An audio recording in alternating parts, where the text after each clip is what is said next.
Yo soy la luz del mundo, no hay tinieblas junto a mí.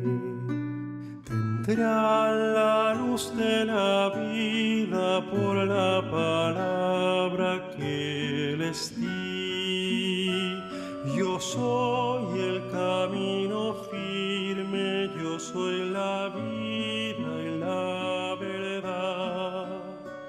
Por mí llegarán al Padre y el Santo Espíritu tendrá.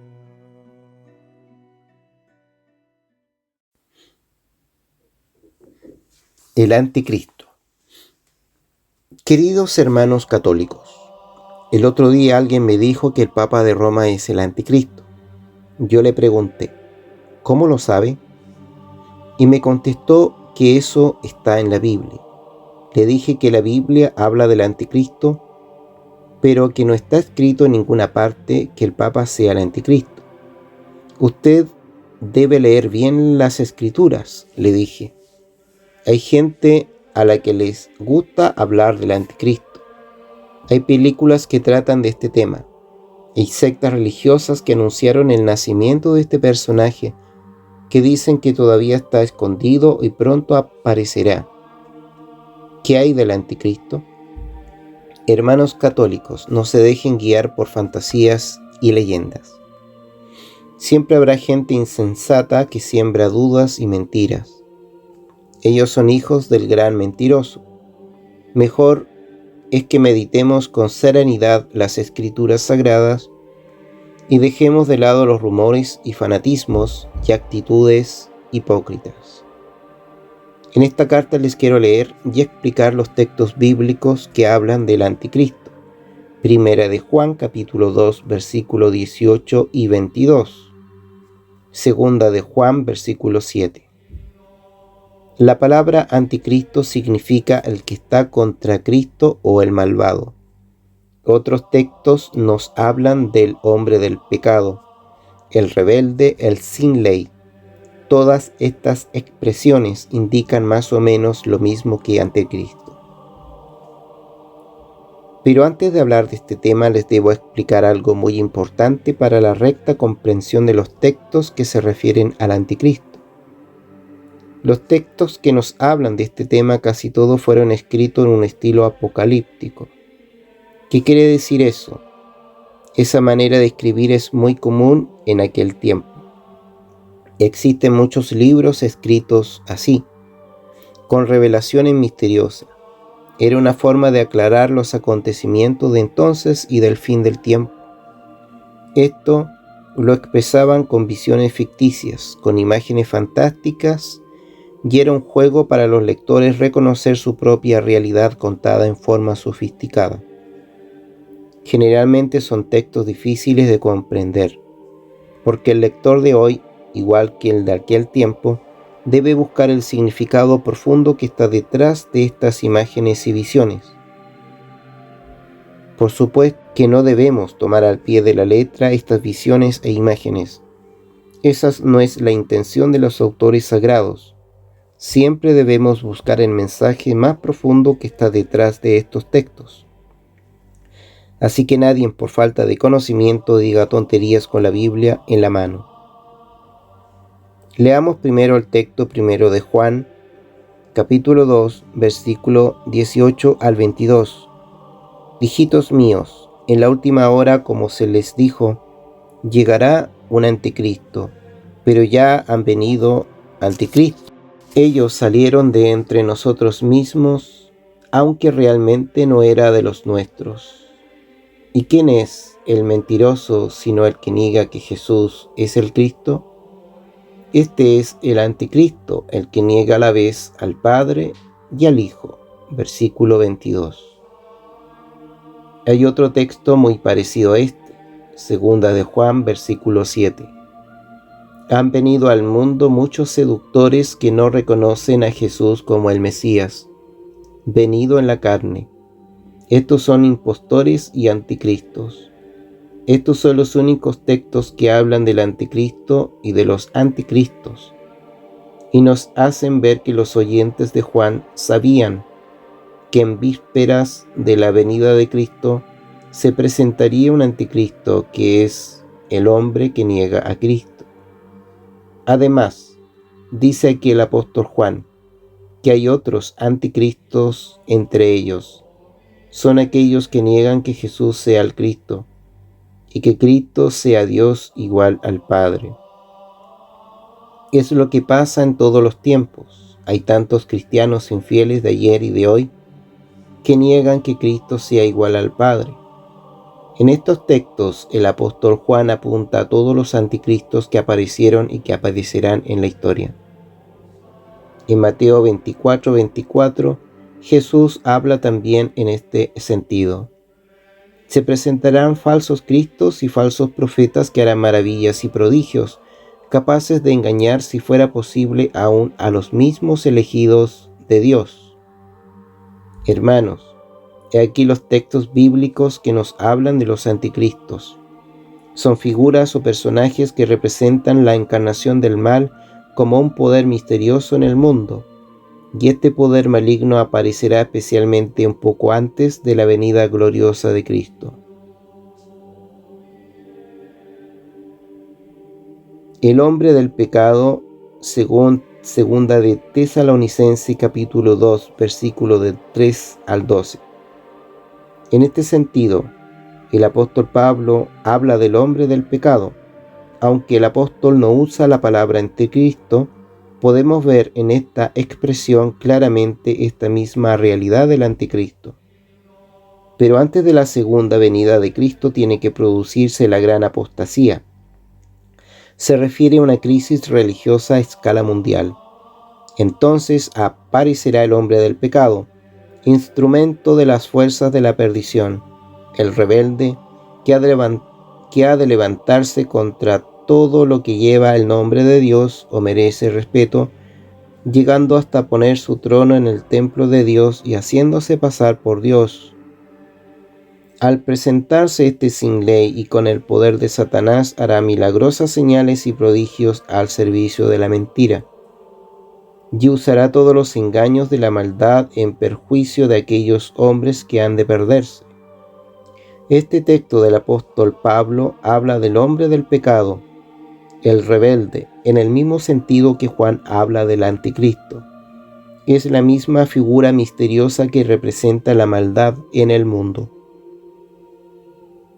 En el libro del Apocalipsis, capítulo 12, versículo 13 y 17, por último leemos estos textos que nos hablan de varias figuras que simbolizan el poder de Satanás. Son las figuras del anticristo o de los anticristos con otro disfraz.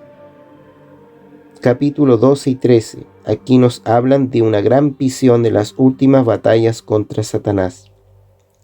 Se presentan las dos tropas que van a pelear. Por un lado la mujer, que es igual al pueblo de Dios, y por el otro lado el gran dragón, es igual a Satanás con sus aliados. Los aliados de Satanás son dos bestias. Una bestia que viene del mar, el poder político romano que aplasta a los cristianos, y otra bestia que viene de la tierra, las falsas religiones que competían con el cristianismo. Estas imágenes del dragón y de las bestias son representaciones ficticias del poder satánico contra Cristo. Fácilmente podemos ver en estas descripciones la actuación del anticristo que quiere aplastar a la iglesia de Cristo. Capítulo 17. Aquí se describe otra gran visión de la batalla definitiva. Otra vez se oponen las dos fuerzas. Por un lado, Babilonia la grande, madre de las prostitutas y de los abominables ídolos de todo el mundo, es decir, el poder político mundial. Y por otro lado, se pone a Cristo montado en un caballo blanco. El color blanco simboliza el triunfo de Cristo sobre Satanás. Después de esta batalla comienza el reino de 1000 años de la iglesia en la tierra. Luego Satanás es librado para la batalla definitiva y será luego arrojado al lago de fuego y azufre. Está claro que no podemos tomar estas imágenes al pie de la letra como han hecho algunos grupos religiosos que por este camino llegan a las conclusiones erradas y sin sentido. Todas estas visiones nos hablan de Cristo resucitado que triunfa sobre las fuerzas del demonio y del anticristo. ¿Qué debemos creer ahora en lo referente al anticristo? Actualmente hay como 3 posiciones frente a estos textos bíblicos acerca del anticristo. 1. La de algunos grupos que tienen la tendencia a interpretar estos textos al pie de la letra. Son generalmente grupos religiosos fanáticos o fundamentalistas que con textos bíblicos en la mano señalan a tal o cual persona como el anticristo actual. Por supuesto que ellos llegan a conclusiones que no tienen nada que ver con la verdadera intención del autor sagrado. Son muchas veces polemistas anticatólicos que quieren así a la fuerza indicar que el Papa es el anticristo, como si el sucesor legítimo de Pedro debiera confundirse con la encarnación del mal. Es una ignorancia muy atrevida, un gravísimo pecado, una fantasía que presupone maldad y que no tiene nada que ver con la Biblia. 2. Otros toman estos textos como una película de ciencia ficción, como pura fantasía o leyendas antiguas, y leen así la Biblia como algo interesante, y en consecuencia son igualmente incapaces de descubrir el profundo mensaje que Dios quiere comunicarnos. 3. Nosotros los católicos creemos que el anticristo y los anticristos son una realidad misteriosa muy profunda en la historia humana. Es el poder del mal en toda la humanidad. Es la realidad del pecado y de la maldad que se ha manifestado y se sigue manifestándose en personajes históricos, en grupo de personas, en tendencias anticristianas, en sistemas políticos y económicos que quieren aplastar los grandes valores del reino de Dios. El amor entre los hombres, la justicia en el mundo, la verdadera paz, la fraternidad y la solidaridad. El anticristo y los anticristos se encarnan en instituciones humanas, en intereses mundiales, que proclaman sutilmente y a veces abiertamente la guerra a la Iglesia de Cristo, el atropello a los derechos humanos, la idolatría del dinero, del sexo y del poder es la corriente del mal que invade toda la humanidad. Es fácil ver la acción del anticristo en el mundo de hoy, por ejemplo, en los cultos satánicos, en los suicidios colectivos, en las ideologías que han llevado a algunas personas a cometer verdaderos genocidios, etc. ¿Qué sucederá antes del fin del mundo? Da la impresión, según los textos bíblicos, que al final del tiempo se levantará una figura escatológica con todo el poder diabólico que provocará una gran solidaridad con el mal a escala mundial. Leemos en 2 de Tesalonicenses 2, versículo 8. Es el malvado que al fin el Señor lo barrerá con el soplo de su boca y lo destruirá con el resplandor de su venida. Los verdaderos cristianos frente a esta realidad del mal no deben vivir aterrorizados, sino que deben vivir la gran esperanza de Cristo resucitado y dar valientemente su testimonio en este mundo. Jesús dijo: «Tengan valor, yo he vencido al mundo». Juan 16:33. Dice el Catecismo: ¿cuándo será la segunda venida de Cristo? La segunda venida de Cristo en gloria y majestad es inminente, aunque nadie sabe el día ni la hora. ¿Qué sucederá antes del advenimiento de Cristo? Antes del día final, la Iglesia deberá pasar una prueba que sacudirá la fe de muchos creyentes. Se develará el misterio de iniquidad, bajo la forma de una impostura religiosa que será la del anticristo. Es decir, habrá un pseudo-mesianismo. En aquel hombre se glorificará a sí mismo colocándose en el lugar de Dios. ¿Cómo entrará la Iglesia en la gloria del reino? La Iglesia entrará en la gloria del reino a través de esta última Pascua, en la que seguirá a su Señor en su muerte y su resurrección. ¿Cómo llegaremos a la plenitud del reino?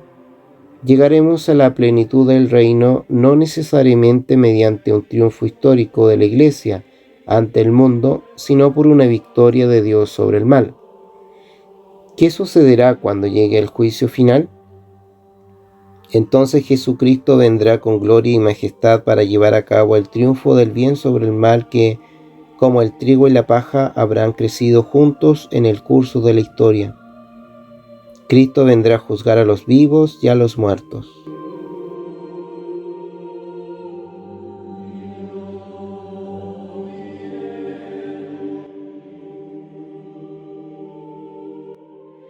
¿En qué texto bíblico se habla del anticristo? ¿En qué estilo fueron escritos estos textos? ¿Es fácil su comprensión? ¿Cuál es el gran mensaje de todos los textos apocalípticos? ¿Qué dice Jesús en Mateo 24:24? ¿Qué se producirá antes de la segunda venida de Cristo? ¿Qué se dice en los capítulos 12, 13 y 17 del Apocalipsis? ¿Cómo hemos de entender los católicos la figura del anticristo? ¿Se trata de una persona o de instituciones humanas? ¿Dónde aparece el anticristo en el mundo de hoy? ¿Qué pasará al fin del mundo? ¿De quién será la victoria final?